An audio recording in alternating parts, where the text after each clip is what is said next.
Siapa yang tidak mengenal pengacara kondang Hotman Paris Hutapea? Sebagai seorang pengacara, nama Hotman Paris sudah begitu akrab dengan telinga orang Indonesia. Reputasinya sebagai seorang pengacara tidak perlu lagi dipertanyakan. Kesuksesannya sebagai seorang pengacara juga ia turunkan kepada ketiga anaknya, Frank Hutapea, Felicia Hutapea, dan Fritz Hutapea. Bagai buah jatuh tak jauh dari pohonnya, kini ketiga anaknya juga memiliki reputasi yang sama dengan sang ayah, yaitu sebagai pengacara kondang.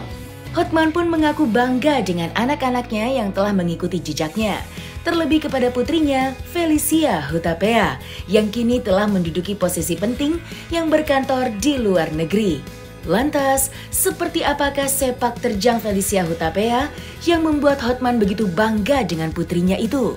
Anak saya itu satu cewek, dua cowok. Yang cewek, Felicia, itu dulu pernah di sekolahnya Obama di Harvard. Dan sekarang dia terbang dari Singapura, ya. Dia sekarang di kantor pengacara Inggris, masih umur 26, putri Indonesia, ya. Dia di kantor pengacara Inggris. Dia lulusan hukum Queen Mary Law School di London. Sekarang dia baru minta rekomendasi lagi dari Menko Equine Erlangga agar dia masuk lagi ke Harvard, ya.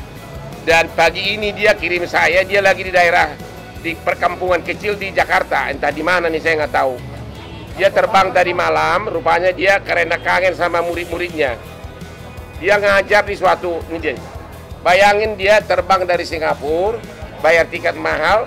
Saya bangun tadi pagi dia sudah tunjukkan ini. Dia lagi sama murid-muridnya di suatu perkampungan di suatu daerah kumuh di Jakarta. Baru saya bangun tadi kok tiba-tiba udah dikirim ini ada. Itu putrinya yang baju putih itu. Ya. Tadi malam dia nyampe landing pesawat. Dia masih boarding jam 7 malam di Singapura. Terus saya udah saya ngedansa sampai jam 2 subuh. Saya tidur. Tadi pagi saya siang bangun lagi, tahu dia udah kirim foto bahwa dia lagi sama murid-muridnya dari kalangan ekonomi lemah di daerah pinggiran ibu kota lah, ini dia nih. Dan mungkin dia malam ini akan pulang. Ya itulah, semua orang punya idealisme, saya tidak bisa larang. Dan dia dalam waktu dekat akan sekolah lagi ke Harvard. Maunya sih cepat nikah, tapi aku juga takut jadi kakek. Pendidikan saya kepada anak itu bukan dengan omongan kosong, tapi melihat kenyataan hidup, melihat bapaknya tiap hari jam 3 subuh sudah kerja, melihat bapaknya walaupun punya duit, tapi makan di pinggir jalan juga oke, apa adanya. Terus juga setiap libur sekolah saya ikutkan sidang ke pengadilan. Itu anak saya itu tiga-tiganya waktu SMP sama SMA, lu percaya nggak? Mungkin itu ada yang sampai ke Cambridge, saya kira udah SMA, Cambridge, Oxford, ke Amerika hanya untuk sekolah 2 bulan. Ya, kursus musim summer, karena di sana itu banyak. Jadi itu tiga-tiganya itu berangkat. Jadi ibunya yang karena masih di bawah umur, waktu mereka masih SMP SMA itu, ibunya itu selama musim libur itu tidak pernah ada di Indonesia karena harus temanin anak, karena naik pesawat kan nggak boleh. Harus ditemani ibu kalau ke Eropa sana. Waktu dia masih SMA sudah pernah magang 2 bulan di pengadilan di Inggris. Jadi saya kasih mereka kesempatan terbesar, terserah kamu, ya. Tidak bermewah-mewah, tapi semua dilengkapi fasilitasnya. Ya, mereka itu sejak kecil, sejak mereka lahir sudah melihat berbagai mobil mewah di garasi gua, tapi mereka sampai sekarang pun nggak tertarik makanya. Semua mobil mewah gua aku yang make, mereka nggak tertarik. Paling Alphard itu aja. Ya mungkin karena melihat tiap hari, ya. Jadi apalagi yang disombongkan gitu loh. Aku kewalahan sesudah lulus karena aku melatih mereka untuk praktek gitu loh. Saya selalu bilang kepada anak bahwa untuk jadi, seperti begini, ada 2 filosofi yang saya terapkan kepada anak. Satu, bahwa untuk jadi pengacara hebat, jam terbang perlu. Gelar nggak begitu perlu. Jam terbang artinya pengalaman kerja. Itu kunci sukses. Itu saya alami. Anda mungkin nggak tahu, saya ini 10 tahun jadi anak buahnya berbagai pengacara bule. 10 tahun saya kacungnya berbagai pengacara bule. Saya pernah anak buahnya Dr. Nono Anwar Makarim, bapaknya Menteri Pendidikan. Itu semua klub Harvard.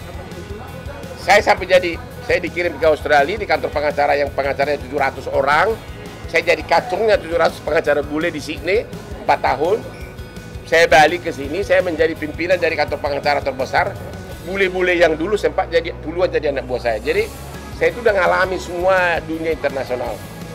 Dan saya sekarang ini nggak terlalu mencari klien lagi, walaupun banyak kliennya. Kepuasan hidup aja apa adanya. Keberhasilan Hotman Paris dalam mendidik anak-anaknya untuk terjun mengikuti jejak ayahnya sebagai seorang pengacara juga diakui oleh anak bungsunya, Fritz Hutapea. Di mata Fritz, Hotman adalah sosok ayah yang tegas dalam mendidik anak-anaknya. Keinginan Hotman Paris yang ingin anak-anaknya menjadi pengacara, menurutnya sudah ditanamkan sejak mereka kecil. Menjadi wajar jika anak-anaknya akhirnya mengikuti jejak sang ayah bergelut sebagai seorang pengacara.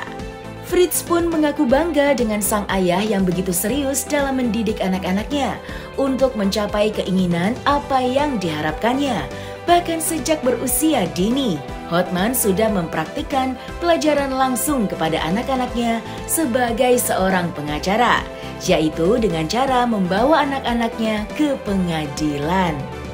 Lantas, seperti apakah sosok Hotman di mata Fritz? Dan seperti apa pula Hotman mendidik anak-anaknya? Karena kalau dari kecil sudah di arena hukum, ketika kita ditanya mau jadi apa, susah, kita nggak bisa ada opini sendiri kan? Karena dari kecil pikiran kita sudah dibentuk untuk hanya jadi pengacara. Mau usaha apa, usaha ini itu dulu sih susah kepikirannya. Karena kan kita nggak tahu ngejawabnya apa. Kita sudah kebiasa dijawabin sama orang tua. Kalau ada orang nanya, yang jawab bukan kita tapi orang tua. Mau jadi apa? Pengacara. Oke, pengacara pasti kan, iya itu. Jadi susah kalau dulu kita ditanya mau jadi apa, susah sekali jawabnya. Karena kita nggak pernah bisa, karena kita nggak pernah, ya bukannya dikasih kebebasan sih. Wah ya bener sih, nggak dikasih kebebasan, tapi ya memang dari kecil doktrin kita adalah harus jadi pengacara. Karena kan semua kan tahu lah kan, di dunia dewasa ini kan semua orang pasti perlu pengacara atau perlu wataknya pengacara untuk bisa aman di kerjaan apapun. Makanya selama ini diarahinnya harus jadi pengacara, karena di situ kita bisa belajar cara ngamanin diri, cara kalau misalnya mau dituntut orang atau supaya nggak dilicikin orang kayak begitu. Soalnya kan kita kan dari kecil udah dididiknya hukum kan. Jadi karena kita sudah sering langsung diajak bapak saya praktek ke lapangan langsung. Saya dulu pas kecil sering sekali disuruh keluar pengadilan karena masih kecil. Tapi seringnya cuma disuruh duduk, dengerin, belajar cara dia ngomong, cara hakimnya ngomong, cara lawannya dia ngelawan. Kita udah belajar dari kecil. Jadi untuk mental kerjanya gimana, kerja keras itu semua kan karena kita udah masuk ke diri kita dari kecil. Ketika saya mulai kuliah itu ya lebih gampang lah. Karena ya kita nggak kaget kan cara kerja bule kan itu kan ada kan ya negara bule kan. Mental kerja mereka adalah kita nggak ada yang dibantu. Kita kerja sendiri, harus tahu beres sendiri. Ya bagusnya sih di situ kalau kuliah ke sana. Semua jawabannya kita nggak langsung dikasih, kita harus cari tahu sendiri.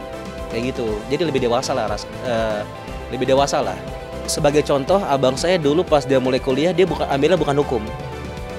Dia itu ambilnya bisnis ya seingat saya di Amerika. Tiba-tiba dia di sana baru setahun. Bapak saya ke sana. Bapak saya pulang, berapa bulan setelah itu tiba-tiba abang saya pindah pindah kuliah. Dia langsung kebuang setahun di Amerika, pindah ke Inggris untuk belajar hukum, untuk ambil hukum. Jadi memang dari dulu tuh kita memang di arena semua jadi pengacara. Kan dulu kan candaan dia kan apa? Kalau nggak dapat gelar S1 hukum nggak dapat warisan kan? Sampai sekarang aja belum dapat sih, sama aja berarti kan? Ya bapak saya sih memang kasih pelajaran yang keras ketika di sana. Memang kita masih dikasih uang bulanan, tapi uang bulanannya pas-pas banget. Saya nggak usah bilang berapa lah, tapi ya yang pasti di akhir bulan hanya dengan makan seadanya pasti bokeh. Jadi saya sudah ngerasain ini susah juga lah. Untuk standar di sana ya. Iya. Dia sih orangnya keras. Didikan yang dikasih itu keras. Jadi kayak kita pasti nggak bisa tidur bangun siang. Dan buat dia itu jam 9 tuh udah siang. Jadi kalau dia udah bangun, dia ngeliat, dia kan biasanya kan orangnya, dia kan tidurnya cepet kan. Jam 7, jam 8 gitu. Jadi dia bangunnya pasti cepet. Jam 4 udah bangun, jam 5. Terus kalau dia ngeliat kita masih tidur, kita langsung dibangunin. Kayak gitu orangnya. Jadi dan ya dia nggak suka aja kalau kita walaupun hari libur, Sabtu Minggu, dia nggak suka kita, di bahasanya dia ya, dia nggak suka kalau kita tuh masih males-malesan. Siang-siang masih di rumah, nggak cari kerja apa ini itu, ya, harus ada kesibukan lah. Gitu orangnya. Dari segi kerja sih dia memang, dia lagi-lagi dia keras. Dia orangnya sangat, ya pertama teliti, kan memang tuh memerlukan untuk kerjaan kan. Tapi dia tuh memang, dia tuh nggak bedain kerjaan-kerjaan, rumah-rumah. Soalnya kan kita kan apalagi kan sekantor kan, kerja pengacara kan. Berarti kan kalau kerjaan kan pasti ada dibahas di rumah kan. Berarti kalau ada berantem tuh bukan karena kita keluarga ada masalah sepele apa. Berantem di rumah tuh pasti karena kerjaan. Ada yang misalnya beda opini, kan pengacara kan banyak opini kan. Apalagi kalau beda opini, terus kalau mau diajak ngomong tentang hukum, itu sama aja nggak ada bedanya sama kalau nggak bahas, tanya ajak ngomong tentang urusan keluarga. Debatnya sama, mentalnya dia kalau mau debat sama untuk urusan keluarga dan kerjaan. Jadi pasti ya sering cecokan kan untuk masalah hukum gitu, iya.